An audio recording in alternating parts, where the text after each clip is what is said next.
पुंडलीक वरदे हरिविठ्ठल श्री ज्ञानदेव तुकाराम गोपाल कृष्ण भगवान की जय। माऊली ज्ञानेश्वर महाराज की जय। जगद्गुरु तुकाराम महाराज की जय। बळीयाचे अंकित आम्ही झालो बळीवंत,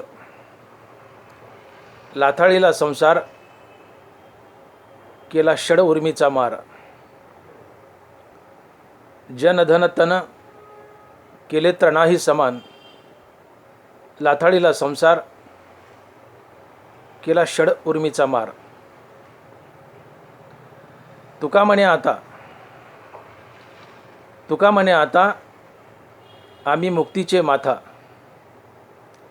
लाथाळीला संसार केला षड उर्मीचा मार। प्रस्तुत कीर्तनरूपी सेवेसाठी निवडलेला अभंग जगद्गुरु श्री संत तुकाराम महाराज यांचा 4 चरणाचा आणि उपदेशपर प्रकरणातील अभंग आहे। महाराज म्हणतात, बळीयाचे अंकित आम्ही झालो बळीवंत, बळीयाचे अंकित आम्ही झालो बळीवंत। तुकोबाराय म्हणतात, बळीयाचे अंकित, मी बळीयाच्या अर्थात बलवानाच्या अंकित झालो, म्हणून मीही स्वतः बलवान झालो। मी बळीयाच्या किंवा बलवानाच्या अंकित झालो, म्हणून मी स्वतःही बलवान झालो। मग हा बळीया कोण? तो उघड आहे, बळीया माझा पंढरीराव। हा बळीया कोण? तर बळीया माझा पंढरीराव, या देवांचाही देव बळीया माझा पंढरीराव। तर हा बळीया पंढरीराव अर्थात पांडुरंग आहे, श्री विठ्ठल आहे।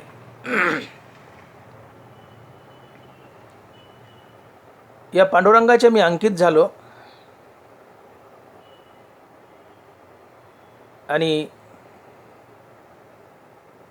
त्यामुळं मला पांडुरंगा इतकंच बळ मिळालं।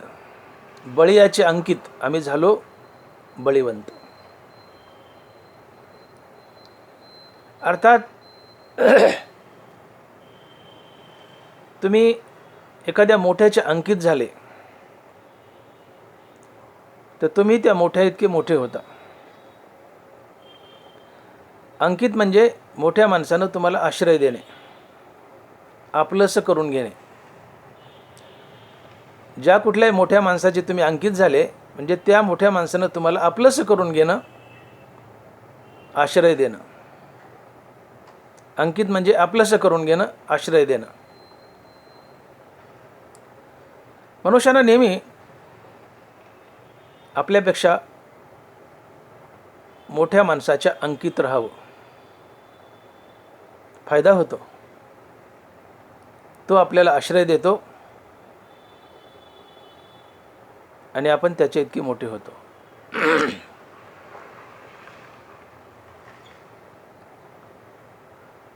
भगवान शंकराच्या गळ्यात साप आहे, वासुकी नाग। तो वासुकी नाग भगवान शंकराच्या अंकित आहे। भगवान शंकराने त्याला आपलंसं केलंय, आश्रय दिलाय। त्या वासुकी नागाला भगवान शंकरानं अंकित केलंय, म्हणून तो वासुकी नाग ही भगवान शंकरा एवढा मोठा आहे। लोक भगवान शंकराच्या पाय पडतात, सोबत त्या वासुकी नागाच्याही पाय पडतात। का? तर तो वासुकी नाग भगवान शंकरा एवढा मोठा आहे। का? तर तो नाग भगवान शंकराच्या अंकित आहे। बळीयाचे अंकित आम्ही झालो बळीवंत। तुम्ही बलवानाच्या अंकित व्हा, तुम्ही बलवान होता। मोठ्याच्या अंकित व्हा, तुम्ही मोठे होता।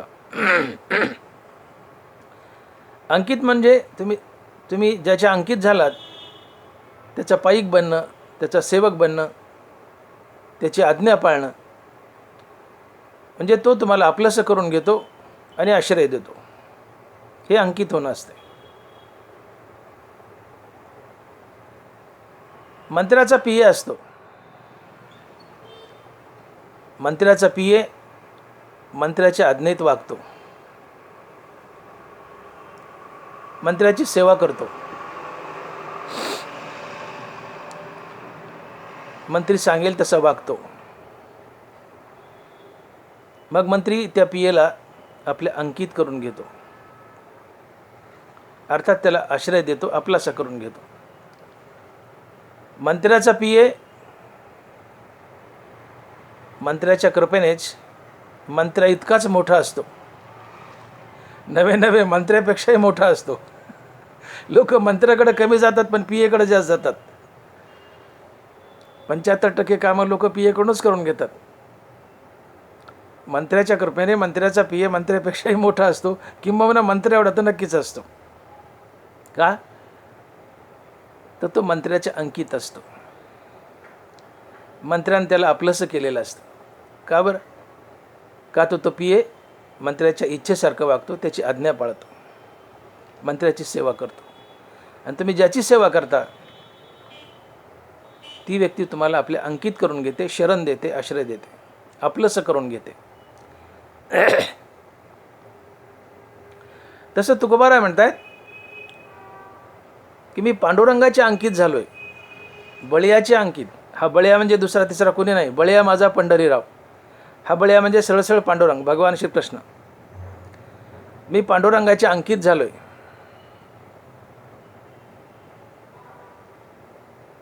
का बरं? पांडुरंगाने तुकोबारायला अंकित का केलं? अर्थात तुकोबारायांना आपलंसं का केलं? तुकोबारायांना आश्रय का दिला? तर तुकोबाराय म्हणतात मी पांडुरंगाची आज्ञा पाळली,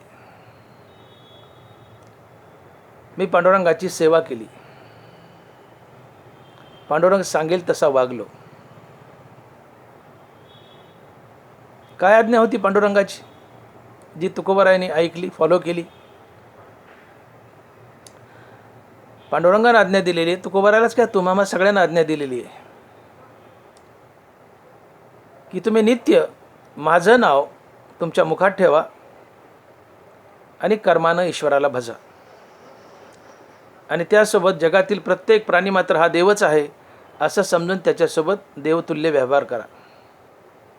जे जे भेटे भूत ते ते मानिजे भगवंत, हा भक्तियोग निश्चित जाण माझा. स्वकर्माचे चुकाळी मज पूजा करुणी भली, तेने प्रसादे आकळी ज्ञान निष्ठेते.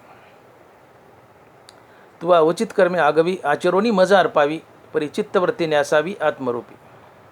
ज्ञानोबा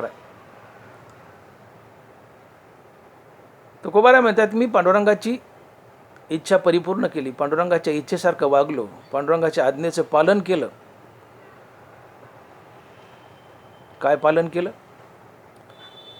तर मी नित्य मुखानं विठ्ठलाचं नाम घेतलं, पांडुरंगाचं नाम घेतलं आणि आपली प्रत्येक क्रिया पांडुरंगाची पूजा म्हणून केली. आणि म्हणून पांडुरंगाची माझ्यावर कृपा झाली आणि पांडुरंगानं मला अंकित केलं, मला आपलंसं केलं, मला आश्रय दिला. ज्ञानोबारायची साक्ष देत आहेत. ज्ञानोबाराय लिहित आहेत की आपुल्या विहिता उपावासो न विसंबिता, ऐसे कीजे की जगन्नाथा आभारू पडे. ऐसे कीजे की जगन्नाथा आभारू पडे. जगन्नाथ परमात्मा ऋणी होतो कधी? आम्ही जर आपल्या वाट्याला आलेली कर्म देवाची पूजा म्हणून केलं तर. आपुल्या विहिता उपाव असे न विसंबिता, ऐसे कीजे की जगन्नाथा आभारू पडे. जगन्नाथ कृष्ण परमात्मा म्हणतो मी तुमचा ऋणी होईल कधी? जर तुम्ही तुमच्या वाटेला आलेलं कर्म कृष्णाची पूजा म्हणून केलं तर.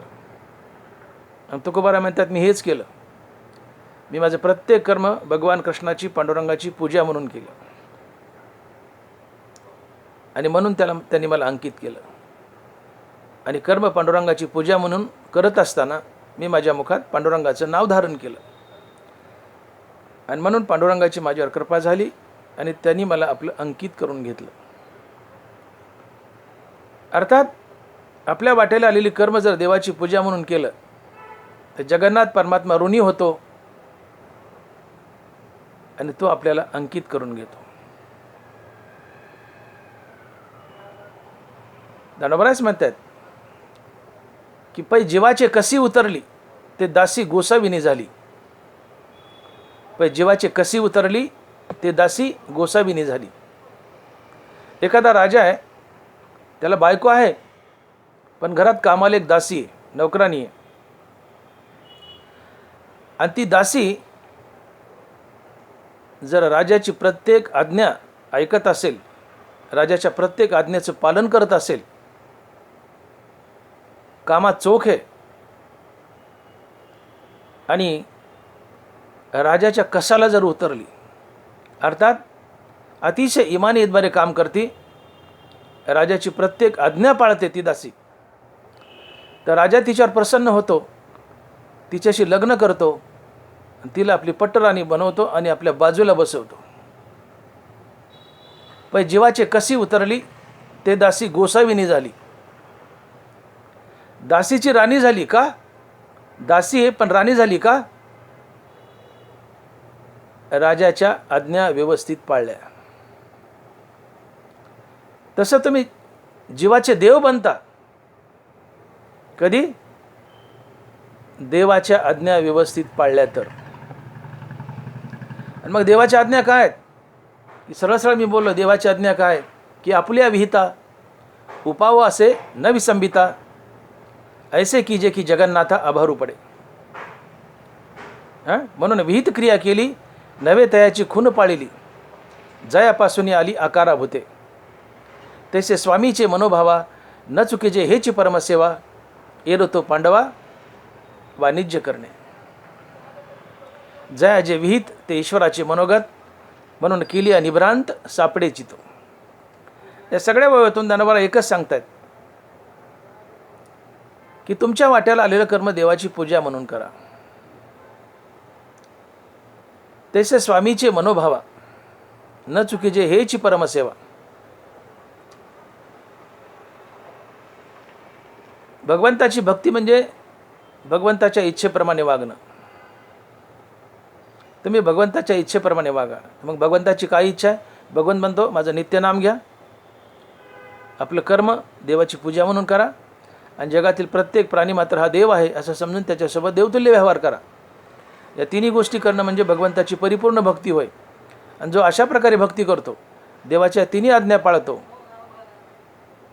मी त्याच्यावर प्रसन्न होतो, त्याला मी माझे अंकित करतो, त्याला मी माझ्या एवढा मोठा करतो. बळीयाचे अंकित आम्ही झालो बळीवंत.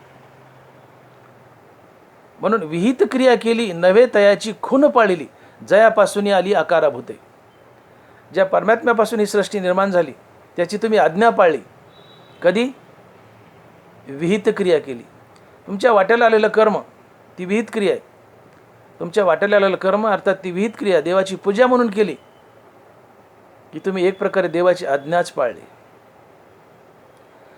कारण तुमच्या वाट्याला आलेली कर्म अर्थात विहित कर्म तुम्ही देवाची पूजा म्हणून केली तर त्याने देव तुमचा ऋणी होतो. आणि देव ऋणी झाला अर्थात देवाची आज्ञा पाळली तर देव प्रसन्न होतो, तुमच्यावर कृपा करतो आणि तुम्हाला आपल्या अंकित करतो, तुम्हाला आपलंसं करतो, तुम्हाला आश्रय देतो आणि तुमच्या एवढं मोठं बनवतो. त्याच्या एवढं मोठं बनवतो, ना तुमच्या एवढं, त्याच्या एवढं मोठं बनवतो. आणि म्हणून तुकोबाराय म्हणतात की मी पांडुरंगाच्या अंकित झालोय. कारण काय? मी नित्य मुखानं विठ्ठलाचं पांडुरंगाचं नाव घेतलंय आणि आपले प्रत्येक कर्म देवाची पूजा म्हणून केलंय.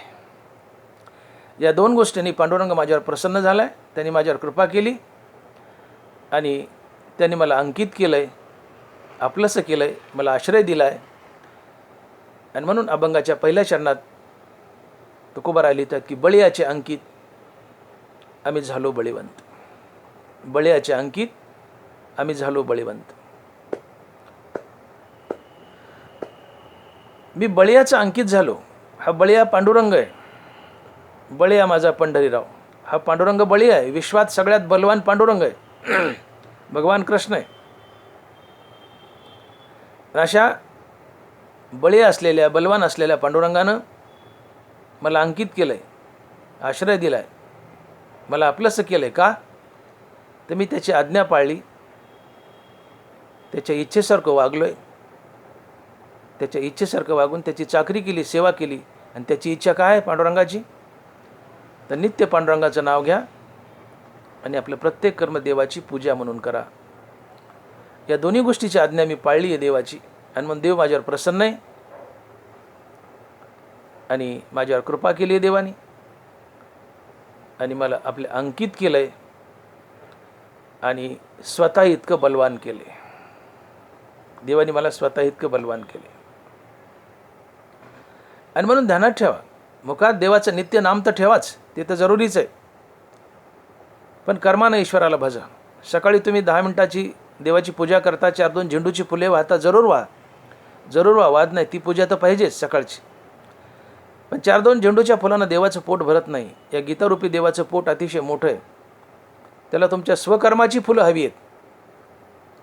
हनुमंत ज्ञानोबा लिहित आहेत की स्वकर्माचे चोकाळी मज पूजा करुणी भली, तेने प्रसादे आकळी ज्ञाननिष्ठेते. तेने प्रसादे आकळी ज्ञाननिष्ठेते.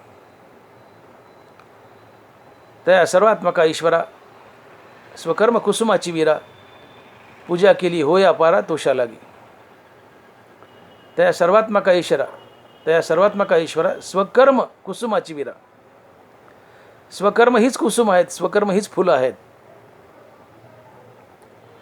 या स्वकर्माच्या फुलांनी देवाची पूजा करा. आपलं कर्म चोख करा, इमानदारीनं करा. ज्याच्यासाठी कर्म करता त्याला देव समजा आणि देव समजून त्याच्यासोबत देवतुल्य व्यवहार करा. म्हणजे आपलं कर्म देवाची पूजा घडते. मुखात देवाचं नाव धारण करा आणि ज्याच्यासाठी कर्म करता त्याला देव समजा. तुमचं कर्म देवाला अर्पण होतं. मी कर्म करता येते हे सांडून या निज चित्ते, भगवतरूप भाविता भूते ब्रह्मार्पण तेते होय कर्म. नाथ महाराज, मी या कर्माचा करता आहे हे विसरून जा आणि ज्याच्यासाठी कर्म करता त्याला देव समजा. तुमचं कर्म देवाला अर्पण होतं, ब्रह्माला अर्पण होतं आणि ती देवाची पूजा ठरते. आणि म्हणून मुखानं नित्य देवाचं नाव घ्या आणि आपलं कर्म देवाची पूजा म्हणून करा. ज्याच्यासाठी कर्म करता त्याला देव समजा. या पूजेने देव संतुष्ट होतो. देव तुम्हाला आपल्या अंकित करतो आणि आपल्या इतकं मोठं करतो. देव बलवान आहे. हा बळीया तुम्हाला अंकित करतो आणि आपल्या इतका बलवान करतो. आणि म्हणून महाराज म्हणतात की बळीयाचे अंकित आम्ही झालो बळीवंत. बळीयाचे अंकित आम्ही झालो बळीवंत.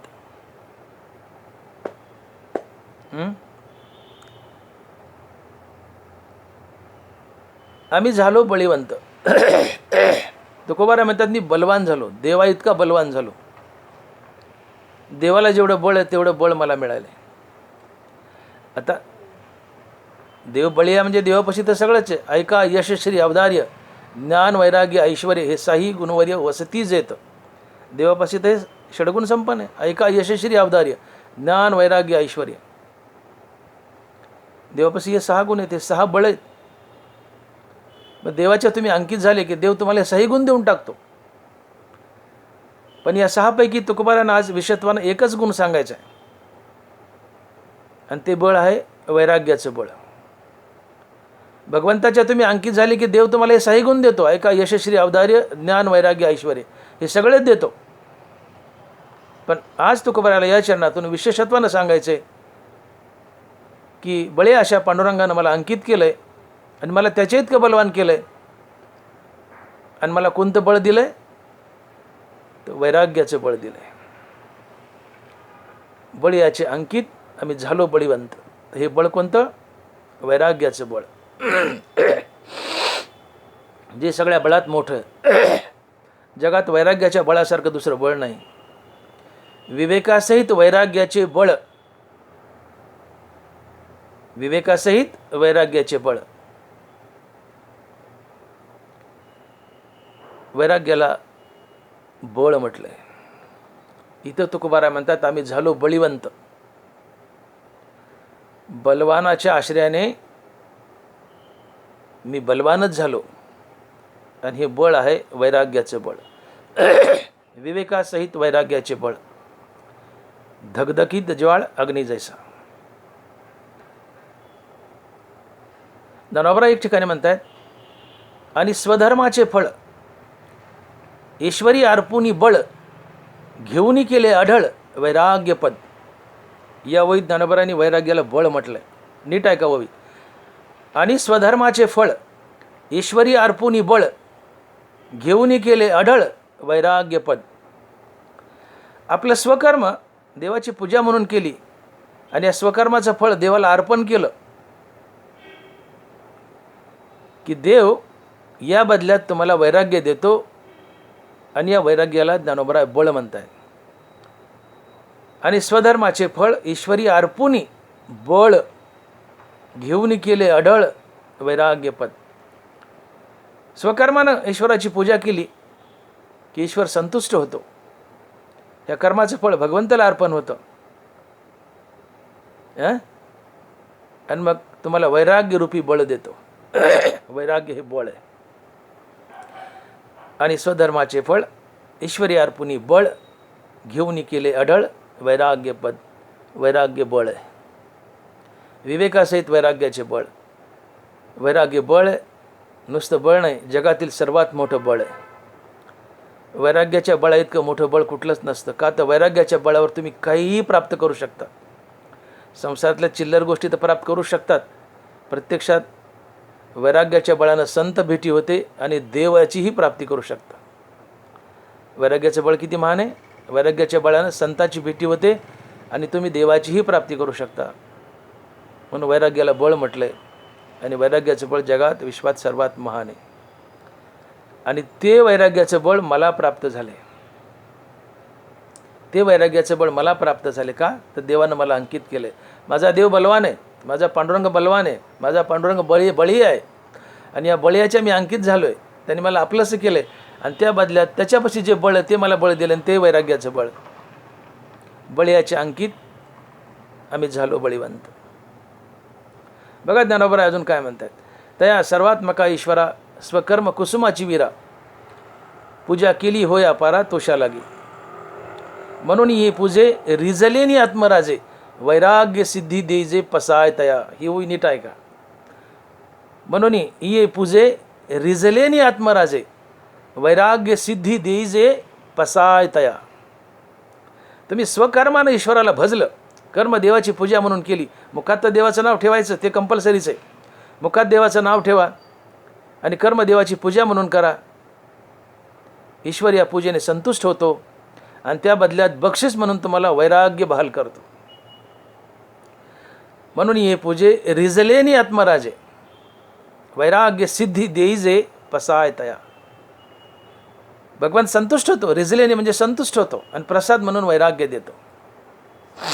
वैराग्य हा भगवंताचा प्रसाद असतो.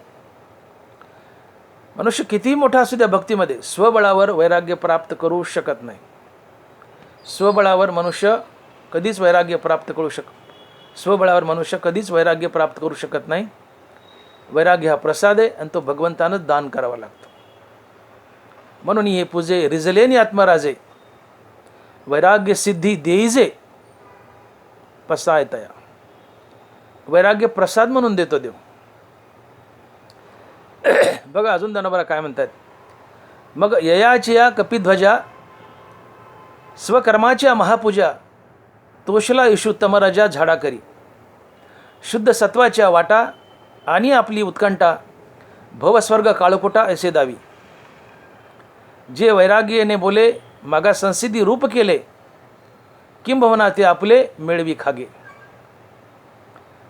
तुम्ही भगवंताचं नाम मुखात धारण करा आणि कर्माने ईश्वराला भजा. देव या भक्तीने प्रसन्न होतो. मग याची गा कपिध्वजा स्वकर्माच्या महापूजा. कर्मानं ईश्वराला भजणं ही भगवंताची महापूजा आहे. काय होतं आहे? तोषला ईशुत्तम राजा झाडा करी. कर्मानं ईश्वराला भजलं ही भगवंताची महापूजा आहे. हां, आणि मग तो तम आणि रज घालवतो, आपल्यामध्ये शुद्ध सात्विक गुण जागा करतो. शुद्ध सत्वाच्या वाटा आणि आपली उत्कंठा भवस्वर्ग काळकोटा असे दावी. स्वकर्मानं ईश्वराला भजलं तर तो प्रसन्न होतो. तुमचे रज आणि तमगुण घालतो, सत्वगुण जागा करतो. आणि भव आणि स्वर्ग अर्थात स्वर्ग आणि हा संसार काळकूट विषासारखा मारक आहे. हां, त्याची तुच्छता तुमच्या अंतःकरणात उभी करतो आणि तुम्हाला देवाच्या दिशेने घेऊन जातो. का? तर आता तुमचा सत्वगुण जागा झाला आहे. आणि सत्वगुण एकदा जागा झाला की विपाये वाढे सत्वशुद्ध, तेव्हा ज्ञानाशी करी साध. हा सत्वगुण आत्मज्ञानाला हाक मारतो, तुम्हाला आत्मज्ञानाची प्राप्ती करून देतो आणि मुक्त करतो. अर्थात संत बेटी घालून देतो. आणि याला भवस्वर्ग काळकुटा अशी दावी, याला ज्ञानोबरा वैराग्य म्हणतात. शुद्ध सत्वाच्या वाटा आणि आपली उत्कंठा भवस्वर्ग काळकुटा ऐसे दावी. जे वैराग्याने बोले मागा संसिद्धी रूप केले, ते किंबहुना आपले मिळवी खागे. बघा कशी प्रक्रिया आहे. तुम्ही स्वकर्म देवाची पूजा म्हणून केलं, देव संतुष्ट होतो. तुमचे रज आणि तम दोन्ही गुण घालवतो, तुमच्यात सत्वगुण जागा करतो. स्वर्ग आणि हा संसार काळकूट विषासारखा मारक आहे असं दाखवतो. हां, तुम्हाला स्वर्ग आणि संसाराची किळस येते, फक्त देवच आवडू लागतो. आणि आता तुमचा शुद्ध सात्विक गुण मागं राहतो. आणि हा सात्विक गुण तुम्हाला संताची आत्मज्ञानाची प्राप्ती करून देतो. आणि भव आणि स्वर्ग हे विषयासारखे मारक आहेत असं दाखवणं म्हणजेच वैराग्य आहे. आणि या वैराग्यानं देव भेटतो. ते हे विषय वैराग्य जे आत्मलाभाचे भाग्य येणे ब्रह्मानंदा योग्य जीव होते. आणि म्हणून कर्मानं ईश्वराला भजायचे. प्रक्रिया पुन्हा एकदा सांगतो, अतिशय महत्त्वाची. मुखात भगवंताचं नाम धारण करा, स्वकर्मानं ईश्वराला भजा. हां, स्वकर्म ईश्वरार्पण बुद्धीनं करणं ही भगवंताची महापूजा आहे. या स्वकर्माच्या पूजेने भगवंत तोषला जातो, संतुष्ट होतो. तुमचे रजतमगुण घालवतो, सत्वगुण जागा करतो. स्वर्ग आणि संसार काळकूट विषासारखे तुच्छ आहेत अशी तुमची बुद्धी जागृत करतो. स्वर्ग आणि संसार हे काळकूट विषासारखे मारक आहेत अशी बुद्धी जागृत होणं यालाच वैराग्य म्हणतात. आणि या वैराग्यानं आणि जाग्या झालेल्या सत्वगुणानं तुम्हाला देवाची भेट होते. आणि हे वैराग्य, या वैराग्याचं बळ मला प्राप्त झालं आहे. कशानं? तर नित्य पांडुरंगाच्या नावानं आणि कर्मानं पांडुरंगाला भजल्यानं माझ्या जीवनात वैराग्य आलं आहे. आणि वैराग्य हे बळ असतं आहे. आणि म्हणून बळवान अशा पांडुरंगाची मी नामस्मरणानं आणि कर्मानं पूजा केली. त्यामुळे पांडुरंगानं मला आपलं अंकित केलं आहे. माझा पांडुरंग बळी आहे. आणि बळी अशा पांडुरंगानं अंकित केल्यामुळं मी पांडुरंगा इतकाच बळवान झालो आहे. आणि म्हणून बळीयाचे अंकित आम्ही झालो बळीवंत. बळीयाचे अंकित आम्ही झालो बळीवंत. भगवंत तुम्हाला वैराग्य देतो. मी बोलून गेलो, तुम्ही किती भक्ती करा, स्वबळावर तुम्हाला वैराग्य प्राप्त करता येत नाही. वैराग्य हा भगवंताचा प्रसाद आहे. वैराग्य भगवंताचा कृपा प्रसाद आहे.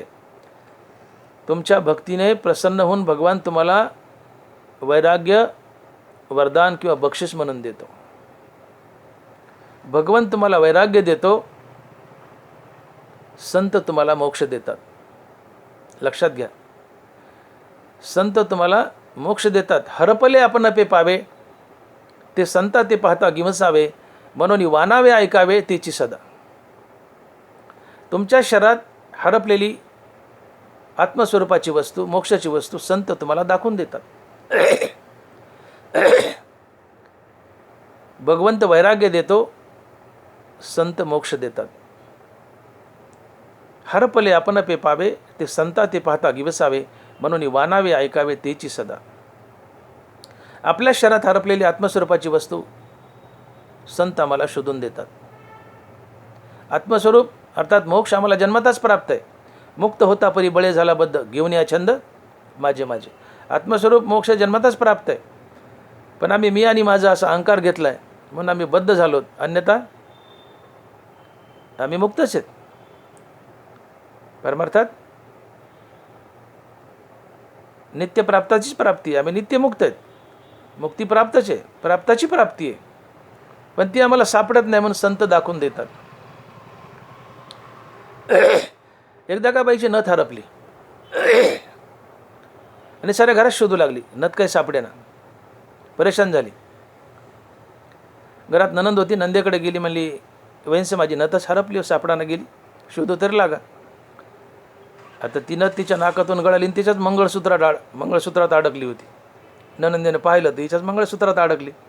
ननंद हसली, म्हणली वहिनी चला आरशापुढं. त्या नंदेने त्या भाऊजाला आरशापुढं नेलं आणि म्हणली वहिनी बघा आरशात कुठं नथ दिसते का? म्हणली bye bye bye bye bye माझ्याच मंगळसूत्रात अडकली हो. इथं नंदेने काय केलंय, त्या बाईची नथ तिच्याच मंगळसूत्रात अडकली, तिचीच नथ तिला दाखवून दिली. तसं संत आमच्या शरीरात हरपलेलं आत्मस्वरूप आम्हाला दाखवून देत आहेत. म्हणून हरपले आपण पे पावे, ते संता ते पाहता गिवसावे, म्हणून वानावे ऐकावे तेची सदा. आत्मस्वरूप जन्मताच प्राप्त आहे, आम्ही आत्मस्वरूपच आहोत, पण अहंकारात बद्ध असल्यामुळं मी आणि माझं घेतल्यामुळं आम्ही संसारात अडकलोत. तर संत आम्हाला आमच्या शरीरात हरपलेली आत्मस्वरूपाची वस्तू दाखवून देतो. आता संत आम्हाला मुक्ती देतो, पण भगवंत आम्हाला वैराग्य देतो. वैराग्य सिद्धी दे जे पसायतया. संत मोक्ष देतात, भगवंत वैराग्य देतो, आणि वैराग्य हे बळ आहे. आणि तुकोबारा हेच म्हणतायत की मी पांडुरंगाची आज्ञा पाळली. काय आज्ञा? तर मी नित्य पांडुरंगाचं नाम घेतलं, कर्मानं पांडुरंगाला भजलो, मग पांडुरंगाने माझ्यावर कृपा केली. माझा पांडुरंग बळवान आहे आणि त्याने मला त्याच्या इतकं बळवान केलं, त्याच्या अंकित केलं आणि त्याच्या इतकं बळवान केलं आणि मला बळ दिलं. हे बळ आहे वैराग्याचं, हे बळ आहे वैराग्याचं. आणि म्हणून महाराज लिहित आहेत की बळयाचे अंकित आम्ही झालो बळीवंत. बळयाचे अंकित आम्ही झालो बळीवंत. म्हणून आपला सगळ्यात खरा मित्र जर कोण असेल तो वैराग्य आहे. बरोबर आहे, साक्ष देत आहेत. वितरागते सारिका जोडून ठेवला सखा, आगव्याची भूमिका सवे चाले. वितराग म्हणजे वैराग्य. वितरागते सारखा जोडून ठेवला सखा, आगव्याच्या भूमिका सवे चाले. जे आपल्याला कधीच सोडत नाही ते वैराग्य. आगव्याच्या भूमिका सवे चाले, जे सतत आपल्यासोबत चालतं. एकदा वैराग्य प्राप्त झालं की सतत आपल्यासोबत चालतं. फक्त विवेकासहित वैराग्य असावं. एकटं वैराग्य लंगडं असतं. विवेकासहित वैराग्य असावं, ते आमचा खरा मित्र असतं. का तर ते आम्हाला कधीच सोडत नाही. जे आम्हाला सोडतात ते आमचे मित्र कसे असतील? जे कधीच सोडत नाही तो आमचा मित्र असतो. आणि म्हणून वैराग्य आमचा मित्र आहे. आणि म्हणून माऊली लिहितात की वितरागते सारखा जोडून या ठेवला सखा, जो आगवी याच्या भूमिका सवे चाले. वैराग्य आमचा सखा आहे, आमचा मित्र आहे. वैराग्य बळ आहे, आणि या वैराग्यरूपी बळानं तुम्ही या जगातील काही प्राप्त करू शकता, काही प्राप्त करू शकता. वैराग्य तुम्हाला संताची भेट घालून देतं, आत्मज्ञानाची प्राप्ती करून देतं, पुढे पांडुरंगाची भेट घालून देतं, पुढे तुम्हाला मुक्तीवर भजनयुक्त बनवतं, जो पुरुषार्थ श्री भक्ती जैसी 5वा पुरुषार्थ देतं, तुम्हाला संत बनवतं, भक्त बनवतं. जगातलं सर्वात मोठं पद संतपद तुम्हाला मिळवून देतं. आणि म्हणून वैराग्य हे बळ आहे. वैराग्याच्या बळानं तुम्ही काहीही प्राप्त करू शकता. ते वैराग्याचं बळ मला प्राप्त झाले पांडुरंगाच्या कृपेने. का तर त्यानं मला अंकित केलंय. आणि म्हणून सदैव तुम्ही देवाच्या अंकित राहा. आणि देवाच्या अंकित राहायला काय करायचं? देवाचं नाव घ्यायचं. तुम्ही एखाद्या मोठ्या माणसाच्या पुढं केलं, आपोआप तुम्ही त्याच्या अंकित होता. कारण त्याची इच्छा पाळली. समोरच्या मोठ्या माणसाची इच्छा पाळली, त्याच्या इच्छेसारखं वागलं, तो प्रसन्न होतो, तो अंकित करतो, तो आपलासा करून घेतो, तुम्हाला आश्रय देतो, तुमच्या कामी येतो. तसं पांडुरंगाच्या अंकित राहा. आणि पांडुरंगाच्या अंकित राहायला करायचं काय? त्याचं नाम घ्या ना. तुम्ही रामकृष्णारी म्हणा आणि कर्मदेवाची पूजा म्हणून करा. बस त्याला एवढंच हवं आहे, बाकी काही नको आहे. तो म्हणतो माझं नाव घ्या आणि कर्मदेवाची पूजा म्हणून करा, याने मी तुमच्यावर प्रसन्न आहे, मी तुमच्या अंकित राहील. आणि म्हणून तुकोबाराय म्हणतात की माझी भक्त गाती जिथे नारदा, मी उभा तिथे. नित्य नेम नामी तो प्राणी दुर्लभ, लक्ष्मी वल्लभ तयाजवळी. तुम्ही नित्य नाम घ्या त्याचं, लक्ष्मी वल्लभ तुमच्या जवळ उभा आहे. देवाने पत्ता सांगितलं की मी एक वेळी वैकुंठून नसे, भानुभूमी न दिसे, वरी योगियाची मानसे उमरडून जाय, परी तयापाशी पांडवा हरपला गिवंसावा, जेत नाम घोष बरवा करीती ते माझा. एक वेळेस वैकुंठात नसेल, सूर्याच्या तेजात नसेल, योग्याच्या ध्यानात नसेल, वैकुंठात नसेल, सूर्याच्या तेजात नसेल, योग्याच्या ध्यानात नसेल एक वेळेस, पण तिथं जरूर असेल जिथं माझं रामकृष्णारी भजन चाललंय. निजल्याने गाता उभा नारायण, बैसून कीर्तन करीता डोले. तुम्ही संध्याकाळी पड्या पड्या रामकृष्णारी म्हणतायत, तो नारायण तुमच्या बाजूला उभा असतो. आता उठून बसले आणि रामकृष्णारी म्हणतायत, नारायण बाजूला नाचत असतो. निजल्याने गाता उभा नारायण, बैसून कीर्तन करीता डोले. तात्पर्य माझे भक्त गाती जिथे नारदा, मी उभा तिथे. देव आपल्या नामापाशी सदैव उभा आहे. देव आपल्या नामापाशी सदैव उभा आहे. मग तुम्ही देवाचं नाव घ्या ना, तो तुमच्या बाजूला तर उभा आहेच, पण तो तुम्हाला आपल्या अंकित करून घेईल, तो तुम्हाला आश्रय देईल, तुमच्या मागे पुढे फिरेल.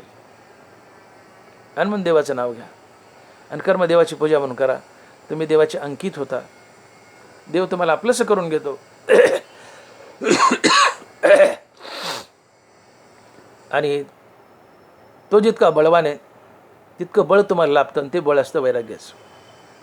त्याच्यापाशी तर अनेक बळ आहेत, मी बोलून गेलो. ऐका, यश श्री अवधार्य ज्ञान वैराग्य ऐश्वर्य, हे सगळे काही बळ आहेत, हे बळच आहेत सगळे. पण प्रामुख्याने सध्या आम्हाला वैराग्याचं बळ हवं आहे, की ज्या वैराग्याने संत भेटतात, आत्मज्ञान भेटतं, आणि मग आम्ही देव बनतो. आम्ही देव बनल्या मग ही यशस्वी अवधारी आमचंच झालं की. पण तिथपर्यंत जाण्यासाठी आम्हाला वैराग्याचं बळ लागतं. तिथपर्यंत आम्हाला जाण्यासाठी वैराग्याचं बळ लागतं. आणि म्हणून कर्मानं ईश्वराला भजा आणि मुखात सतत पांडुरंगाचं नाव ठेवा.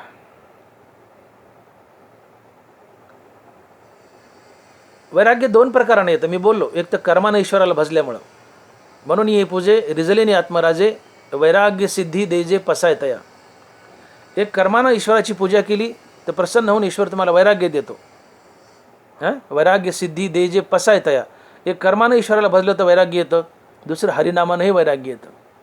नाथमहाराज लिहित आहेत, नामे होय जे विरक्त, नामे निर्मळ होय चित्त, नामे साधे गुणातीत, नामे निर्मुक्त भवपाश. नामे होय जे विरक्त, नामे निर्मळ होय चित्त, नामे साधे गुणातीत, नामे निर्मुक्त भवपाश. नामे होय जे विरक्त. नित्य नामानं जीवनात वैराग्य येतं, आणि कर्मानं ईश्वराला भजल्यानं त्यांनीही वैराग्य येतं. मग साधी गोष्ट आहे, डबल वैराग्य येईल, ताकदवान वैराग्य येईल. आणि वैराग्य बळच आहे शेवटी, बलवान वैराग्य येईल, कारण वैराग्य बळ आहे. पण मुखात नित्य भगवंताचं नाम ठेवा आणि कर्मानं ईश्वराला भजा. बळे असा पंढरीराव तुम्हाला अंकित करेल, आणि त्याचे इतकं बळ तुम्हाला लागेल, आणि ते बळ असेल वैराग्याचं. आणि मग या वैराग्याच्या बळानं, वैराग्य एकदा प्राप्त केलं की वैराग्याच्या बळानं प्रक्रिया कशी बघा. अशा प्रकारे भगवंताचं नामस्मरण केलं, स्वकर्मानं ईश्वराला भजलं की भगवंत तुम्हाला स्वतःचे अंकित करतो आणि वैराग्याचं बळ देतो. मान्य. स्वकर्मानं ईश्वराला भजा आणि प्रामुख्यानं त्याचं सोबत तोंडात नावही ठेवा. दोन्ही गोष्टी ठेवा. मुखामध्ये भगवंताचं नाम धारण करा, नित्य नाम धारण करा, आणि सोबत कर्मानं ईश्वराला भजा. होतंय काय? बळी असा पंढरराव प्रसन्न होतो, तुम्ही त्याच्या अंकित होता, तो तुम्हाला आपलंसं करतो, आश्रय देतो, त्याच्या इतकं तुम्हाला बलवान करतो. अर्थात तुम्हाला वैराग्याचं बळ मिळतं.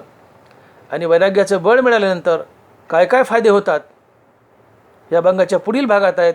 त्यातला पहिला फायदा तुकोबाराय अभंगाच्या दुसऱ्या चरणात सांगतात. आणि महाराज लिहित आहेत की लाथाळीला संसार केला षड उर्मीचा मार. लाथाळीला संसार केला षड उर्मीचा मार. एकदा वैराग्याचे बळ तुमच्या जीवनात आलं. या भंगामध्ये वैराग्याच्या बळानं तुम्ही काय काय करू शकता या गोष्टी तुकोबारायांनी उर्वरित पुढच्या चरणात दिल्यात. ते एकूण 4 गोष्टी तुम्ही वैराग्याच्या जीवनात प्राप्त करू शकता. तर वैराग्याच्या बळावर पहिली गोष्ट जी तुम्ही प्राप्त करता ती महाराज म्हणतात की लाथाळीला संसार. वैराग्य जर जीवनात आलं तर तुम्ही संसाराला लाथानं आपल्या जीवनातून हाकलू शकता. षड उर्मी मारू शकता. जन धन तन हे गवता समान मानू शकता. आणि चौथं, तुम्ही मुक्तीच्या माथ्यावर जाऊन बसता, अर्थात 5वा पुरुषार्थ प्राप्त करता, संत बनता. 4 पुरुषार्थ श्री भक्ती जैसी. हे 4 फायदे अर्थात या 4 गोष्टी तुम्हाला वैराग्यानं प्राप्त होतात. त्यातली पहिली गोष्ट आहे, वैराग्याचं बळ तुमच्या जीवनात आलं की तुम्ही काय करता? लाथाळीला संसार केला षड उर्मीचा मार. लाथाळीला संसार केला षड उर्मीचा मार. वैराग्य जीवनात आलं की तुम्ही संसार लाथानं उलथा पालथा करता. बरे, वैराग्य म्हणजे तरी काय याच्यावर प्रकाश टाकणं आवश्यक आहे. वैराग्य चालले. वैराग्य म्हणजे काय? वैराग्याची ज्ञानोबा व्याख्या सांगतायत की अहिक पारित्रीचे भोग पायिक झाली इच्छेचे भोगावे असे न रुचे मना माझी. ये लोकापासून तर ब्रह्मलोकापर्यंत अनुकूल भोगाच्या त्यागाची इच्छा म्हणजे वैराग्य. अहिक पारित्रीचे भोग पायिक झाली इच्छेचे भोगावे असे न रुचे मना माझी. इथपासून तर ब्रह्मलोकापर्यंत सगळ्या प्रकारचे भोग तुम्हाला उपलब्ध आहेत, तुमच्या पायावर लोळत आहेत, पण ते भोग तुम्हाला भोगावेसे वाटत नाहीत. कुत्र्याने उलटी केलेल्या मटेरियल इतके तुच्छ वाटतात. हे वैराग्य असतं. वस्तू प्राप्त आहे, भोग प्राप्त आहेत, चरणावर लोळत आहेत, तरी त्याचा भोग घ्यावा असं न वाटणं हे वैराग्य असते. उठलेनी वैराग्य जेने हा तिन्ही वर्ग ऐसा सांडणे जैसे वमुनी असुने आत्ताची गेले. बरोबर आहे. उठलेनी वैराग्य जेने हा तिन्ही वर्ग ऐसा सांडणे जैसे वमुनी असुने आत्ताची गेले. या त्रैलोक्यातील सुख आणि संपत्ती, या त्रैलोक्यातले भोग कुत्र्याने उलटी केलेल्या मटेरियल इतके तुच्छ वाटावेत. जसं मी म्हणलं, भवस्वर्ग काळकोट आहे शेदावी. भव स्वर्ग, ये लोक ते ब्रह्मलोक, सगळे भोग अनुकूल आहेत, पायावर लोळत आहेत, पण ते भोग भोगावेसे न वाटणं, कुत्र्याने उलटी केलेल्या मटेरियल इतके तुच्छ वाटणं हे वैराग्य असतं. उठलेनी वैराग्य जेने हा तिन्ही वर्ग ऐसा सांडणे जसे वमुनी असुने आत्ताची गेले. शून्याचे निखळ आणि मातीचे ढिखळ सरिसेची मानी. मातीचा 1 किलोचा गोळा, मातीचा गोळा घ्यायचा आहे ढेकूळ, 1 किलोचा मातीचा गोळा आणि 1 किलो सोन्याचा गोळा एका नजरेने पाहतो. शून्याचे निखळ आणि मातीचे ढिखळ सरिसेची मानी. सोनी रुपयामा मृतिकी समान. हे वैराग्य असतं. एका भगवंताच्या नामाशिवाय कशाची आवड शिल्लक न राहणं हेच वैराग्य. विषय तो त्यांचा झाला नारायण, नावडे धनजन माता पिता. हे वैराग्य तुकोबारायला प्राप्त झालं. हे वैराग्य बलवान आहे. या वैराग्याच्या बळावर काही पुरुषार्थ गाजवायचे असतात, काही करून दाखवायचं असतंय. तर तुकोबाराय म्हणतात या वैराग्याच्या बळावर मी पहिला पुरुषार्थ करून दाखवतोय, पहिली करणी करून दाखवतोय. काय? तर लाथाळीला संसार. संसार लाथाळायचा असेल तर जीवनात वैराग्य हवंय. वैराग्याशिवाय संसार जिंकता येत नाही. वैराग्याशिवाय संसार जिंकता येत नाही.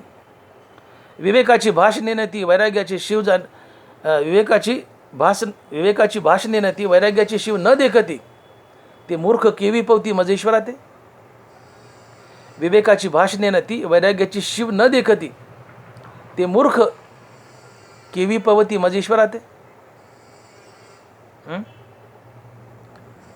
विवेक वैराग्याचं नाव ऐकलं नाही, विवेकाचं नाव नाही, वैराग्याची शिव नाही, ते मूर्ख मला कधी भेटतील. तात्पर्य जीवनात विवेक वैराग्य असेल तरच तुम्ही संसार जिंकू शकता, अन्यथा नाही. आणि म्हणून जीवनात वैराग्य असेल ते हे विषय वैराग्य जे आत्मलाभाचे भाग्य याने ब्रह्मानंद योगी जीव होते. हे वैराग्य जीवनात असेल, अर्थात वैराग्याचं बळ जीवनात असेल, तर पहिली करणी तुम्ही काय करता, तर लाथाळीला संसार केला षड उर्मीचा मार. संसाराला लाथाळता.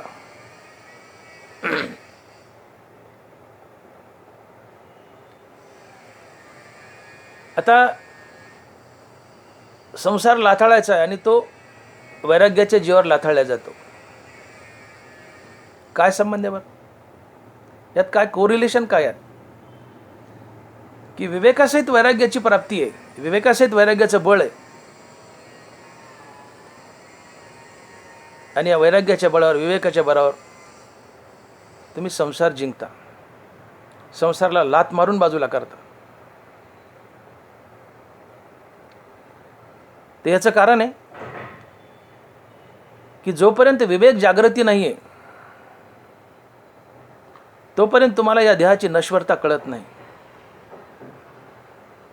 आणि ज्या दिवशी तुम्हाला देहाची नश्वरता कळेल त्या दिवशी वैराग्याला हाकलून दिलं ते बळच लंडासारखं तुमच्या मागं लागतं आणि वैराग्यानं देव भेटतो. तसे संसाराया समजता जाणीजे जे अनित्यता ते वैराग्य दवडिता पाठी लागे.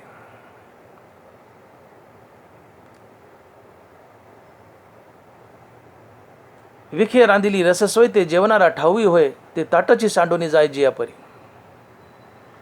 एखादा मनुष्य जेवायला बसलाय आणि आता तोंडात घास घालणार तेवढ्यात कोणतरी येऊन सांगितलंय की अन्नात विष कालवले, खाऊ नको, खाल्लंस तर मरशील. मनुष्य काय करेल? ते ताटाची सांडोनी जायची या परी. ते अन्नानं विषानं भरलेलं ताट उलथं पालथं करून निघून जाईल. तसं ज्या दिवशी तुम्हाला कळेल की संसार माझ्यासाठी मारक आहे,